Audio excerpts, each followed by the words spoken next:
రాజమహేంద్రవరం యూనివర్సిపేట శాఖ గ్రంథాలయంలో తూర్పుగోదావరి జిల్లా గ్రంథాలయ సంస్థ ఆదేశాల ప్రకారం ఉచిత వేసవి శిక్షణా తరగతుల ప్రారంభ వేడుక ఘనంగా ప్రారంభమయ్యాయి.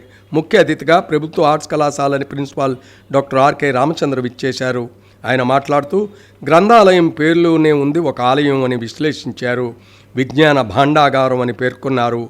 ఉపాధ్యాయులతో పుస్తక పఠనం, నీతి కథలు చెప్పించడం, hand craft, yoga, Vedic, maths, drawing, spoken English, లలిత సంగీతం, చదరంగం, నృత్యం మొదలగు అంశాలపై శిక్షణ నిర్వహిస్తున్నారని వివరించారు.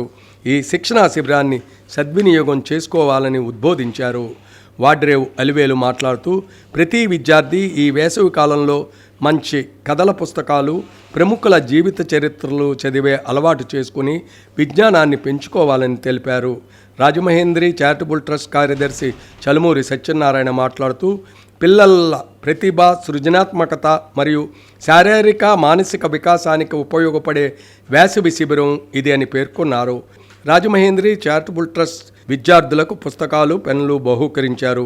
చివరగా వందన సమర్పణతో సభకు గ్రంథాలయ అధికారిని శ్రీదేవి ముగింపు పలికారు.